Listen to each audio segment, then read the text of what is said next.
Welcome to Life, Death, and the Law, presented by the law firm of Deason, Garner, and Hansen. Hosted by attorneys Shawn Garner and Adam Hansen.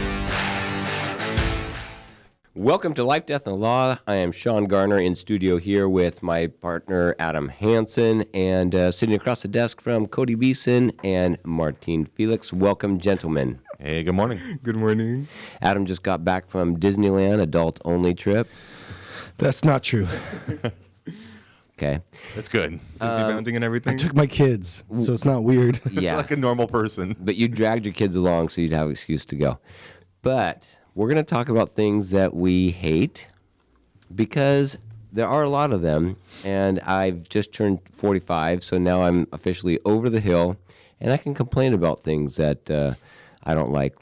So, number one, Harkins cup lids. That's number one on my list. I would rather they not put a lid on at all, because then at least I know when I turn the cup a little bit, it's going to spill on my lap, instead of having the false security of the cup blocking the fluid from going onto my lap in the middle of the movie. Are we talking about the loyalty cups? Yes. Oh. Those have been terrible for years, and I don't understand how they can't get this right.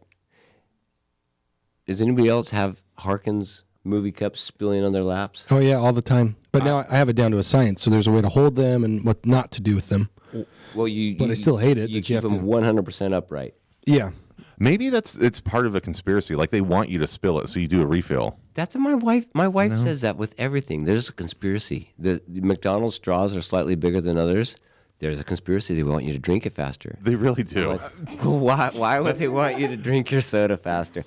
Maybe you're onto something, but I'm having a hard time connecting the dots on this one. But to her, anything that's out of the ordinary or that she doesn't see the exact logic, there's a conspiracy brew in here. You're telling me you're going to spill your $3 refill, whatever it is now, and not go get a new one? You know, Well, you just spent $45 for a movie ticket. I'm not spilling the entire cup, generally. It's just the first top quarter of it, and now I look like I've wet myself. So I have a solution, but it's the frosty or the icy. You know what I mean? I do the icy. Again, You know, you're the type of person that goes to Disneyland, and I don't. You know what though? ices are for children, All right, so they last longer than a soda. That's my thing. and they have 5 times the sugar content. Yeah, you're right. Okay, let's move on to somebody else. What do you guys hate? All right, I'll just go in. I hate whenever you open up a new credit card and it doesn't prompt you to like add it to your digital wallet. Amex is really good about that, but like everywhere else, like you just have to wait for it to come into the mail. That's first world problems right there. And that's a But the drink spilling isn't. No, and that's a legit. Gen Z problem. Oh my gosh, no, but That's a double ding. I like how we give no credence to what No, you guys are Martin like- says. you guys are like the drink spilling- What's your problem? That's not a problem. yeah, that's You're the first world. problem. Yeah. Okay, next, Cody. What do you hate? Well, all right. So I hate the fact that we have shopping cart attendants when that person could just be in the store working, but instead they're in the shopping. They're in the parking lot. Yeah, there's there's a two tier problem with that. One is you can never find anybody to help you in the store. Number two, you can never find a shopping cart in the store because they're all in the parking lot. Well, all right. This problem has been solved. Aldi has solved this problem for a quarter, and society works better. People take their shopping carts back to the front of the store instead of leaving them in the parking lot like a crazy person. You know. So point being is we've solved this problem, but unfortunately, like the corporations that sell us our goods have not moved past it. They still have shopping cart attendants going out and pushing the carts back in the store when it doesn't need to be. That employee could be running 8 check registers inside, you know? Right. They could be showing me where the actual item that I'm looking to purchase is instead of saying, oh, yeah, it's down there on aisle 113B. I'm like, I don't know the store like you do. Can you walk me down to that item? But no, they're either out gathering shopping carts, if they're doing that at all, or I'm carrying around 3 gallons of milk and juggling those trying to find aisle 113. Yeah. Yeah, get it. And plus, my kids, it would give them something to do when I go shopping instead of harassing me to buy whatever new gadget that they have out in the store. They could be harvesting shopping carts and getting quarters for it. All I'm saying is every time I've been to Aldi, I've never seen carts in the parking lot. They've always been up to the store, and that whole quarter thing seems to work out. Yeah, instead of dinging my car. Yeah. Or taking up the parking spot. You ever get that? You think you found the perfect parking spot. I guess you're about to pull in, and there's a shopping cart right there. You're not going to get out of your car and like move the shopping cart. You're moving on. Well, who says that? I do that. I get out of my car. Move the shopping cart. Absolutely. I'll turn on my hazards, put the car in park, and like move it out the way. Yeah. Oh, better person than I am. I've Yeah. honked at people that have Yeah, left their shopping cart in a space. No, that You've got energy to burn. When you get to be our age, You're got not that much older than me. You got to. In the long scale of things. I'm 45. I got to conserve. That's what my definition of conservative is somebody who's old enough to know what energy to conserve because I don't have any to waste. Okay. All right, next. Adam, you're up. I'm going to actually steal one from you, Shawn, because you sent over a list of things that you hate, which is a very, very long list. It was so easy for me, though. As I was reading through it, I thought, man, this is Shawn to a T. It's still growing. However, I don't see an item on here that I didn't Agree with. right? Yeah. So the first one on your list hits close to home for me. It says tipping at the tipping option on the screen that comes up when you're at the cashier itself. Yeah, you're picking up your own food. Yeah, and when you go to pay for it, now there's a tip. That happened, I think, during COVID. I don't know. That's what I remember, is that started to appear on the screen. It's like, wait a second, I'm confused. Who am I tipping here?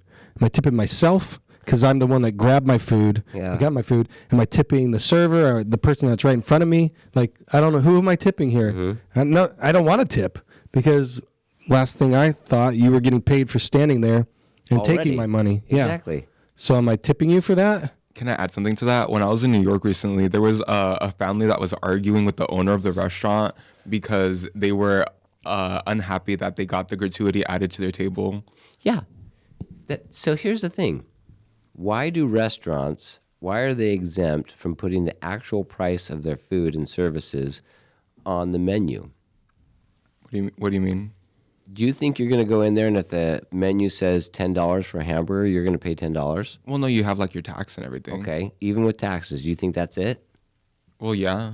You don't have to pay tip. Well, your tip is a part of that because you still have the option to not tip, but if you have a table of 6 or more, then you're gratuity. That's my point. Well, if you don't tip, you're essentially stealing from that restaurant because the servers, they work for less than minimum wage. They're relying on tips to bring them up past that threshold to even make minimum wage and hopefully make something that's worth working for. Why don't they just put $15 for the hamburger? Because that's really what you're ending up paying for it. And then if I want to tip them because they did extra good job, I'll throw in an extra $1, right? But the legit price you should be paying for that hamburger is not on the menu. Taxes included, whatever. But I mean, at the end of the day, tipping is just if you truly wanted to, you could, but you're not obligated to tip. It's just kind of that moral thing. It's the same thing as putting your shopping cart away. I want your take on this, Cody. If you don't tip, you're a piece of garbage. You deserve a punch in the face. Yeah, right? yeah. I mean, in our society, in our culture, tipping is a part of it for some reason, and you're guilted to tip. Have right? you never not tipped somebody at a restaurant? Oh, absolutely not. Restaurant? I'll tip 30% because exactly. But that's just because I've been in that situation. Have you ever gotten bad service at a restaurant? Absolutely, and I'll still tip 10%. Absolutely. Yes, that's my point. It's still something more than what's printed on the menu. Why don't we get back to the point where if you go beyond what I actually expected, I'm going to give you some extra money. But I don't have to pay you extra money just because I sat at your table. I want to pay extra money because you did a little better service than was normally expected. Anyway, that's my opinion. No, 100%. And I think in our society, we have this obligation to tip when really we need to remove that and kind of get back to, like you said, just pay for what you see. Pay for the price. And I think that we should do a tip, part of it at least, in advance. Hey, here's my tip money. It's going to sit here right on the table. That's what's available to you. If this cup stays full, if my food comes out hot and the order is correct, otherwise we're going to start removing it. I believe that it's an acronym. To ensure prompt service? Yes. Well, how do I ensure prompt service if they don't even know what's on the table? So I want to put my tip right there on the table. All right, let's see how this works out for us. So it's like yours to lose type of situation? Yes. Okay. Yes. I can get down with that. Yeah. All right. And then you gradually take step one. Every time they pass by, you're like, Pull a take dollar a few away. dollars Yep. away. And they're like, oh, My man. cup's been empty for a little while there. That's awesome. Okay, it's my turn, right? Yeah. Yeah. All right. So standard measurements. The United States, I know. We like to tell the rest of the world what to do. We don't like to conform. And I'm okay with that, except for the metric system. We got to conform. The metric system, if I have a wrench that is slightly too small, right, on this bolt, and the wrench that I'm holding in my hand is a 9, I would go to a 10, right, if I wanted to get a slightly bigger wrench. But if I'm in a standard, right, machine, or I'm working on a standard engine, I've got a 1/2 inch in my hand, and I got to go slightly up. Am I going to go 9/16? Am I going to go 5/8 bigger? It's not like 9 or 10 or 11. It's like, which fraction am I going to throw out there, which I never liked fractions in the first place, am I going to throw out there? And plus, I'm trying to teach my kids to fetch wrenches for me. That's where this comes from. Yes, and they're like, the what now? I'm like, I'm going to bring you back the 14. I'm like, that sounds reasonable. And I can appreciate, just like you conjugate your verbs incorrectly because we have such poor, so many exceptions in the English language. But it's not the 14 or the slightly bigger one. It's not, something slightly bigger than 1/2 in your mind. It's now this weird, I actually need the 11/32. And That's my favorite. Our parents' generation, though, they're masters at this. They'll look at a bolt and they'll say, "That's a 3/4. Go give me the 3/4." Yeah. I'm like, okay. And if you're around a mechanic and you can't spot that bolt and name like each fraction of increment that it goes up or down, it's like, oh, you're not a real mechanic. And it's like, honestly, I just don't like to master fractions. Yeah, that's a 3/4 right there. No, that's 1/2 inch. No, that's Yeah. 3/4. It's like, okay. I was a little nervous when Shawn said, what's the next one from 13? And I was trying to put it in the, would it be 3/4? Which one Yeah. would it be? 13.5. Right. Yeah, because at some point you jump over there. Yeah. And the fact that half of them, because even if you get it made in America, it's parts from around the world, global parts, right, is what they say in the box. So you got half metric, half standard, and I don't know if I'm grabbing the wrong wrench or if it's just a sloppy bolt or what's the deal. So anyway, that's my pet peeve. Why can't we just go metric? Anytime I see a metric measurement, I'm like, oh, this is fancy. This is from Europe. Yes. Metric is the way to go. You know- The rest of the world, we want to join you on this one. So, Adam, you may know about this because it's out of Tucson. Do you know for a while that Tucson was like adopting kilometers? Did you guys remember hearing about that? So if you drive on I-10 and you go southbound, Yeah. you get to Tucson proper, and then you take, what is that? It diverts off of I-10 and goes south to the border. My brother lives right off of that highway, and it turns into kilometers right there. Like, why? From that stretch, from I-10 to the border, it's in kilometers. Like so they tried this experiment to get America to adapt to that, and I guess it did not work. Oh, yeah. That was where they tried? Like, that was the place? Hey, let's do it right here. There was like a study. I-19, I was believe it Reagan. is. Of all the great things that Reagan did, there was, I think it was a congressional. I don't know if it had been a law or some type of addendum that they put together, but we were going to adopt as the standard unit of measure metric system, and Reagan came in and said no. The rest of the world is going to continue to follow what we do. Yes. What the rest of the world It's say? I-19. That's what it is. Yeah, and so how far is a mile? Can anybody spout it off at the top? Just off the top of their head? Kilometers? How far is a mile? Not Meters? in kilometers, in feet. 5,500 feet ish, 5,200 feet, something like that. 5280 or something like that. Something like that. How far is a kilometer? It's a great question. 1,000 meters. Oh yeah, How far is a meter? 3 feet ish. Yes, it is, but in metric. 100 millimeters. It's 100 centimeters. Oh, sorry. How far is a centimeter? Isn't that the 100 millimeters? No, No, it's it's 1,000, it's isn't it? 10 millimeters. It goes by tens. So would you do the same thing with like our temperature system too? Go to Celsius. What 32?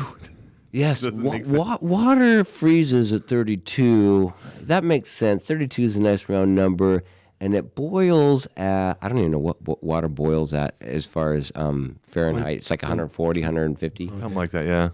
Yeah. In Celsius, water freezes at 0, and water boils at 100. Is there a contrast here that we're seeing? Is there a theme?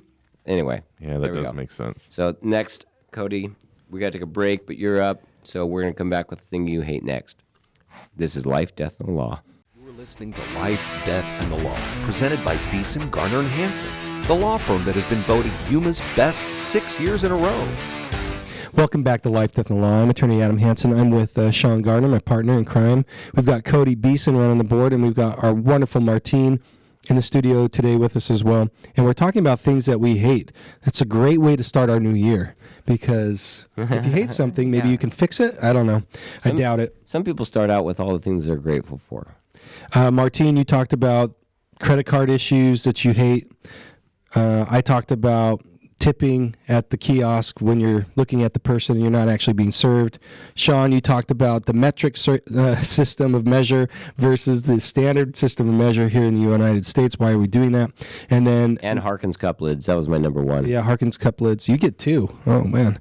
And now we're going to Cody. What do you hate, Cody? All right, so a little pet peeve. And again, I think all this grows from how grateful I am for our amazing life in this country. Like, life is great. I don't take it for granted. But sometimes, man, my Bluetooth is not working in my car when it was just working in my AirPods, and I refuse to move my car until I get, because back in the day, we'd have a tape or we'd have a CD, and we have media on us. Now, your media is on your phone, and unless you get it connected, so it just like starts your morning off horribly. And if that's the worst part of my day, I'll take it. Yeah, that is frustrating, though. Isn't it? You connect. You connect is so horrible. My commute is only 5 minutes, but I still won't move my car until that Bluetooth connects. Right? First world problems. Yeah. Well, do you ever go back to the radio? No. You're like, you know Are you what? kidding me? It's just a radio. I'm going to flip it over. Only on Monday mornings at 8 o'clock. Oh, nice. Shameless plug. Me too. I was going to say that. No, but why is that like the lowest standard now? It's like, oh my gosh. Well, I can't have my music. I'm not going to tune into FM or AM radio. Because I want to choose what to listen to. Yeah. And I don't want to hear ads. Yeah. But then you can't choose. And you have so many things to choose. You're like, man, what am I going to listen to? And then you're there. No, I have my book. I always am listening to a book. Well, life is so incredible. I can go from my house where Alexa's playing whatever, or Echo. I call it computer, Star Trek. But it's playing that, and then into my car, and it picks up on the same song right where it left off. Like, so life is good as long as that Bluetooth connects. Yes. That's seamless. That's seamlessness. Okay. So speaking of plugs, and we're plugging our radio show. Thank you for listening to us now. We have a podcast as well, so you can listen to Life, Death, and the Law. It's at all the common platforms. And you can listen to past shows. You could listen to us in double speed. So that's an option. Another thing that's coming up is we have a seminar coming up this weekend. It's at the Foothills Library on the 12th at 2:30 p.m.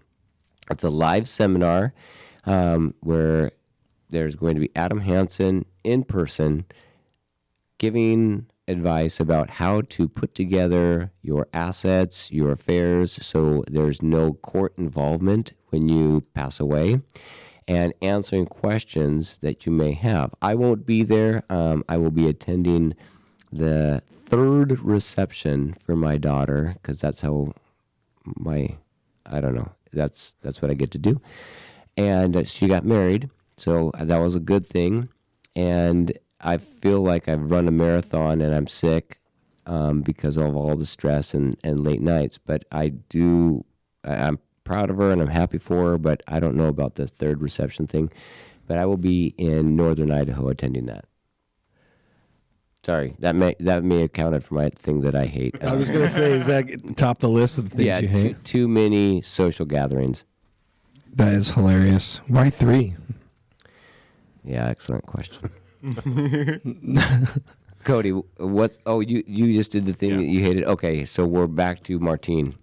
I'm just gonna have to go with this one. Boxed items in another Amazon box. Absolutely, I hate that one, especially when it's something so small in the most gigantic box. So there's 2 issues with that, right? Well, I think one of them is for like a privacy thing. No. I'm saying the thing to hate about it. There's two items to hate about that. Oh yeah, it's a whole bunch. Mainly because like it takes up so much more space, but then also like, why do I need to get that big old box? Right. So you got the company that is telling the rest of us, Jeff Bezos, that is telling the rest of us to cut down on our carbon footprint. Meanwhile, he's putting something that's already prepackaged in a box in a larger box that'll take up more space on a plane or a truck to deliver it to you. It's going to cut down more trees. It's like, do you care more about your money or your carbon footprint? And if it's money, then I get it, because so do I. But why are you telling me to drive an electric car while you're flying in your private jet, putting a box in a box to ship it to my house and making billions of dollars from that? So I get that. Yeah. The hypocrisy. Plus, I hate boxes laying around my house. You hate boxes laying around the office too. I do. I do. All right, Adam, you're up. Oh man, tire size methods of measure. Yeah. What do you think about that one? Well, every time I get new tires, I get it mastered again. And so I'm like, okay, yes, I know my tire is this. It's a 265, 75, 15. And so I get it. Here's the irony with that, is it mixes metric with standard. So the 265 is in centimeters. And then the 75 is also in centimeters. But the 15 is in inches. So the 265 is how big your tire is in centimeters. It's how tall it is. The 75 is how wide it is. And the 15 is the diameter of your rim. And so that's how you figure it out. Now, I have to remind myself of that every time I go buy tires, and then I've got to remember those 3 numbers. But why can't I just say, I've got 32-inch tires and a 15-inch rim? They're about 8 inches wide. If we're going to go with the stupid standard method, right? Or go with the metric and just say, okay, I've got the 265 centimeter tall tires. But that 265, 75, 15... I do a lot with tires. I got a lot of trailers. I got a lot of different vehicles, and I'm switching out tires quite a bit. But that is unnecessarily complicated. I learned something new about what the tire sizes are. Yeah, that's extremely helpful. Yeah, I didn't realize how I didn't realize how messed up the society was that we had it, intertwined like that. Isn't that nuts? Yeah. All right. So sorry, I took over yours. You're up again. What's the next thing you hate? Well, there's a couple here on the list that I was like, well, I've already solved that problem. So, and this is your list, Shawn, but I do agree with a lot of them. But one I was really curious about, I want to hear why you put it on your list. Okay. Was men versus women clothing sizes. I don't understand that. Okay. So men clothing sizes make sense, right? So I'm going to say I'm a 34, 32 in my pant size, all right? And that's with a stretchy waistband. Otherwise, it might be a 36, 32. But so what does that mean? It means my waist is 34 inches around in diameter, and my inseam is 32 inches long. And if I want a slightly shorter pant leg, I'll go to 30. You can find a 31. That would be a perfect fit, but it's like the unicorn of pants out there. So I can't find that. That makes sense to me. My wife says, hey, can you pick up a pair of pants or shorts for me? I'm like, sure. What size are you? It's either a 4 if it's this brand, or it's a 6 if it's this brand. And I'm like, 4? What is that? 4? You're 4 inches around? She's like, no, that has nothing to do with it. I'm like, well, what does it have to do with? How big I am. But what in terms of units of measurement? Well, that's how they measure the clothes. What is a 4? I've never even thought of it. What is a 4? Till you bring it up, but now you're totally right. But what if you're not a 4 or a 6, right? What if you're something in between? Is there a 5? No. There's no 5. Why would there be you idiot? Why would there be a 5? Well, because there's a 4 and a 6, and I learned to count 1 to 10 a little bit ago, and I thought there was a 5 somewhere in there. No 5. There's no 5s. Yeah, 4 or 6. you're right. And if you get the 6, Plus and, size. and she was actually a 4, now you're sleeping in on the couch. doghouse. You're sleeping on the couch. yeah, you're in the doghouse. It's got to be a marketing thing, right? Like the marketing department has had to have taken over sizing women's clothes. Oh yeah, and the 4 now was last year's 6.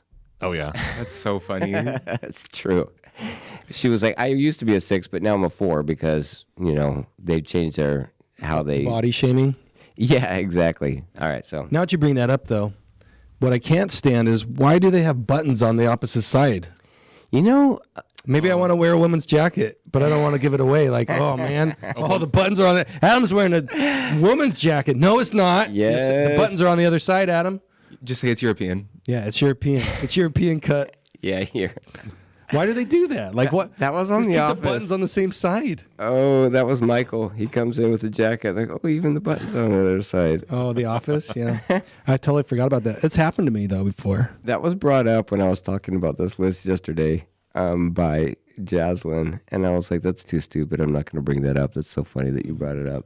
Well, that's the, thing on well, the that's inside. out of all the things, that's the thing. Like, Nobody accidentally wears a woman's jacket. I think, And I think all it's fine. jackets should be unisex. No. I think it's fine that it's on the opposite side. I think that women's clothes have a distinct category, although their measurements should be different. I like it that they say, I don't want to accidentally put on a woman's jacket. I want to know. I want to know these If it things. fits, it fits. What if it's a woman's fur coat? You got to support the old fur. Well, and that's the thing. I was at Tractor Supply last night because I'm a man, and that's where I spend my Thursday nights. Not at Disneyland. Not at Disneyland. Disney ears. And so this show is recorded, by the way, if you can't tell, because Thursday night was not Sunday. Anyway, I was at Tractor Supply, and I put on a jacket, and I go, yeah, this is a large. This will fit. I went and grabbed another shirt, and I wasn't even going to put it on. I was just going to buy it. And Brittany's like, well, you may want to try that on. I go, why? It says it's large. I'm large. She goes, well, it may be a woman's large. And I go, no. I'm in Tractor Supply. This is going to be a guy's large. And so, yeah, I bought it. Was it a woman's large? No, it wasn't. It was a guy's. So. That whole story and nothing. Literally. You told this whole story, and the punchline was supposed to be, it ended up being a woman's. No. Set Sure, it but no. up for the Of course punchline I was too. right. You set it all up Of course I was right, because I know a man's shirt from a woman's shirt. because of the buttons. On the wrong side or the you shorter saw the buttons. sleeves. I mean, in all fairness, if you're buying clothes at a place called Tractor Supply, Yeah, right. yeah, They yeah, have you some shouldn't. really They cute girl shouldn't even. things at Tractor Supply. They shouldn't even have changing rooms at Tractor Supply. I don't You think just they do do. it right. Just buy there. it. Yeah. Yeah. I thought you were advocating for just changing right there. Yeah. Just I would. buy it, I do. yeah. Sometimes Drop I in do. your doors, yeah. Sometimes I do. Just try it on over everything. At Target, I do. We got to take a break. We'll be back. Life, death, and the law. Coming up, more thought-provoking conversations on life, death, and the law right after this.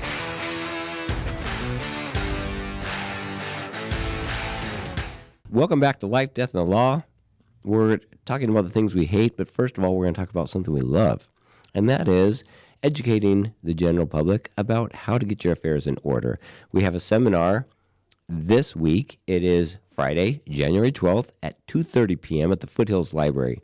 You should RSVP. You can call our office and just call Deason, Garner, and Hansen. Tell your smartphone to do that. I'm not going to say the number. Or go online and RSVP, and you can learn about simple steps to get your affairs in order so the court will have nothing to say or do with your individual decisions and your assets when you become incapacitated or pass away. Back to the things that we hate. Christmas lights. No, I like Christmas lights in general. I love seeing the neighborhood lit up. I like Christmas lights being up I don't like putting them up, but I do like them being up. The thing is, when I hear Christmas lights, like right after Thanksgiving, this pit in my stomach starts to turn, and my ulcer starts acting up a little bit. And that's because I know that when I pull that string of lights out, it's going to be tangled, and that's a given. I can work with that. But I'm going to plug it in, and it's going to work while I've got it on the ground. But when I've got it stapled across my roof, then I'm going to step back and look at the glory, which is my house lit up for Christmas, and I'm going to see a section of light out. And it's because one bulb in there has gone out, and we have not figured this out.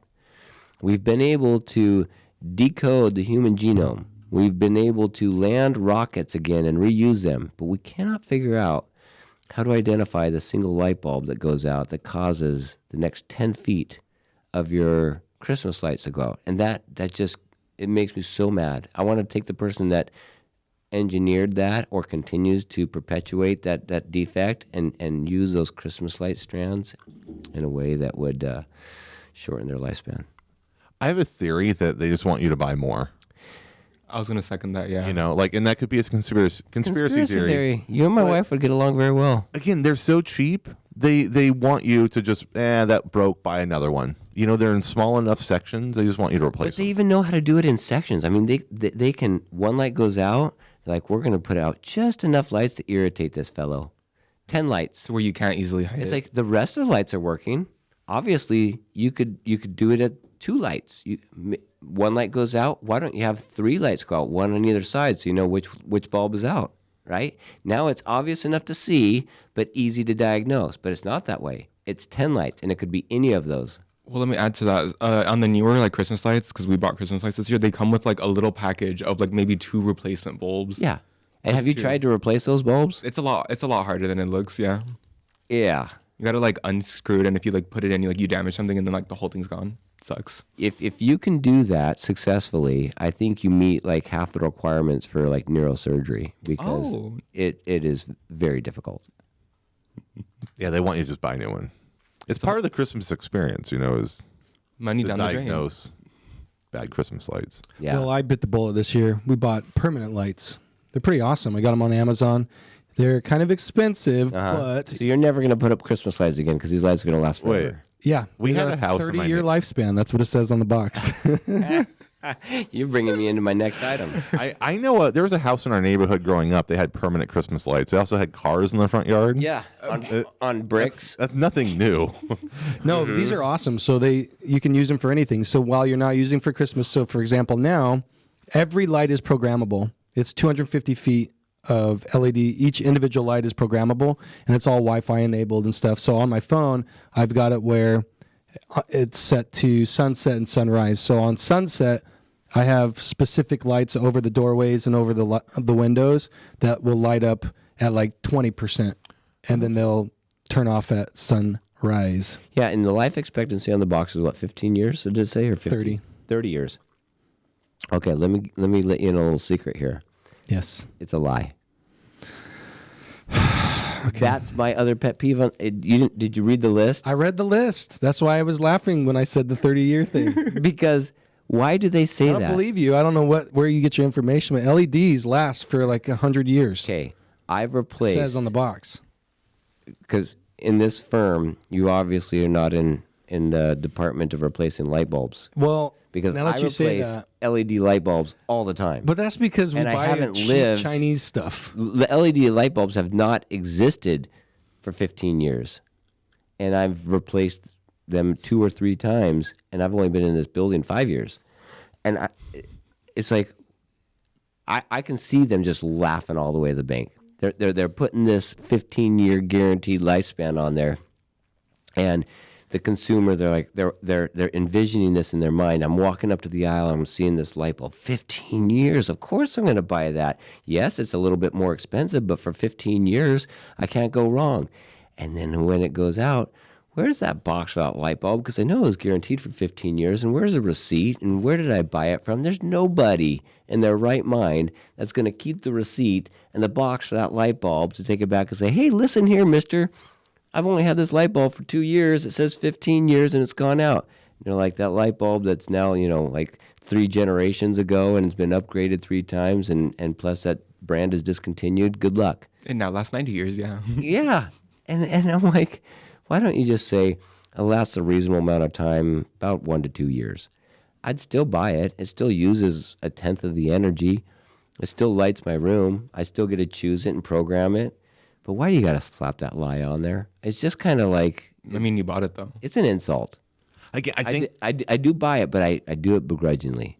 I think it's a marketing thing. I think like the marketing team, when they start doing the math, they go, well, if somebody only uses it for 2 hours a day, they could get 7 years, 14 years out Well, of they it. say 50,000 hours. Okay, yeah. I guarantee this light I've not used it for 50,000 hours. Yeah. Is that 50,000 hours of constant lit if I don't turn it on and off and I lessen the lifespan by like 1/10 every time I turn it off and on? Because I know that could be some wear and tear on it, but there needs to be a big disclaimer on the box. If you turn this light off, it may reduce that 50,000 hours in half every time you do that. Yeah, there's certainly a lot of lies in the advertising of it. So the LED lie, that gets me because I'm not going to keep the box or the receipt. I don't keep boxes or receipts for anything, but especially for a light bulb, that's not going to happen. Next, lumber. I thought we did lumber. We didn't do lumber. No, we didn't. Lumber is annoying, but this is kind of a twofold problem. You go back to the metric system. Yeah, right? yeah, So it's true. technically, it should be in the metric system. Yeah, it should be centimeters or yes. Uh-huh. But when I buy meters. a 2x4, when I'm doing a project and I've got all my measurements down, I've measured 2 inches and 4 inches, Yeah. and I'm ready to stick this piece of lumber in there. And come to find out, a 2x4 is not 2x4. It's 1.5 by 3.5. Yeah. That's very annoying. That's a 1/2 inch that I didn't account for most of the time. Yeah, and I thought, isn't that false advertising? Like, I bought a 2-inch by 4-inch piece of wood. Yeah, for a certain But price. you sold me a 1.5 inch by 3.5 inch. Like, right on the surface there, I've been lied to. And my project is suffering. And down the road, my wife is dealing with a cranky husband and my children a cranky father. But why do we have to do this? Why don't we just call it, if you want to reduce the lumber size because, I don't know, we have a lumber shortage and we need to cut down on the amount of lumber that you sell at a time, call it a 3.5 by 1.5. Yeah. Call it a 3 by 1. But everything is a 1/2 inch off. Except when you get to a certain board size, I think like a 1 by 4 is even, it's 3/4 of an inch by 3.5 inches. 1 by 4 is. Yeah. You never get what you pay for. And that is one of my pet peeves. If I feel like I don't get what I pay for, I'm very upset. Yeah. Except here, you get exactly what you pay for at this amazing, incredible law firm. There you go. Plug the law firm. When you come here, we quote a flat fee after we do the consultation. We put together an outline of what it'll take to put your affairs in order. We print that outline and give it to you. You can take it. You can take it anywhere else. You can go home and sleep on it. But when you see that put together and feel the peace of mind that comes with knowing that when life throws you a curveball, your family's affairs are going to be in order, then most likely you're going to want to develop that relationship with this firm and move forward with that estate plan. So attend our seminar or just go online and schedule a free consultation so we can help you put your affairs in order. Do we have any more time, Cody? We have a couple minutes, yeah. Good. All right, next thing. Why? So, police officers. I'm not and never You was. saved the biggest subject At the bottom of the list, the last minutes. for, a few minutes. Like, Okay. this is a big concept. So, I never was a defund the police type person. Yeah. And I'm not now. I'm not saying this is where this is going. But the police, they go through a lot of rigorous training. I was a probation officer at one point, and I thought about becoming a police officer. And I had a friend that went through the training, and you had to get pepper sprayed in the face, and you had to get tasered, and you had to Oh, go. sorry. I'm laughing because I'm seeing this happening to you. Yeah, and it And was it's super funny to Yeah, I me. was like, no, I could picture that in my mind. yeah, Keep going. I'm out. If I have to get an extra vaccine, I'm out. So that to me just ended that career path. But so these police officers, they go through a lot of training, right? And they're held to a very high standard. And our society relies on them in very large part. You know, when things go awry, we rely on them as the first responders. And by and large, they step up to the plate. They put themselves in harm's way. They put themselves in between us and the villain, and they keep law and order. Yet we've got them positioned on medians right after the speed limit turns from 55 to 45, so they can go, gotcha, when you go around the corner and you're going too fast, and they're spending their days pulling you over for these minor traffic violations. And the speed trap is the worst. There's one when you're going to San Diego, right after you get past the Border Patrol, you're climbing the hill the whole time, you're going slow, you're going to the checkpoint, and then you get over the top of the hill, and if you just let your car coast, it's going to be hitting like 70, 75, but the speed limit is like 65 there, and there's somebody right past that crest, and boom, they'll ding you. And they'll say, hey, you know why I pulled you over? And I'm like, well, of course. You know why. I know why. Everybody that's passing me knows why. There's a speed trap here, and I fell into it. And congratulations, our tax dollars are paying some highly trained individual who could be out there fighting crime or cleaning up the tent cities in L.A. to give me a speeding ticket because my car was coasting a little too fast. Why? Why do we do this? We're in a civilization. I mean, I think if you want to give a traffic ticket to somebody, maybe a commercial driver, because if they're speeding and breaking the law, well, they're a criminal. So you're out against the truckers? No, I'm just saying, like, they have something to gain because they're employed, you know, to break the law, where I'm just trying to get, you know, to the store. Yeah. Well, how about we use a bit of our technology and use the technology that comes with every iPad or iPhone, or even what are those little gadgets that Amazon sells for kids? Oh, like Fire tablets or something like that? Yeah, the tablets, but they're a special tablet. They're like a toy tablet. Adam, you know this. Yeah, that's what it is. A tablet. A little tablet, yeah. Yeah, but they call it something like it's a Kindle something. Anyway,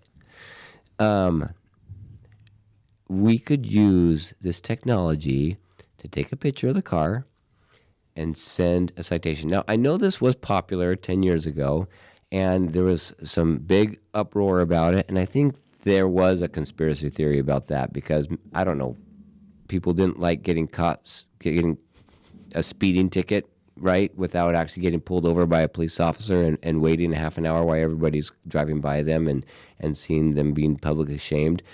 But why don't you just take a picture of the car, send that ticket to their home?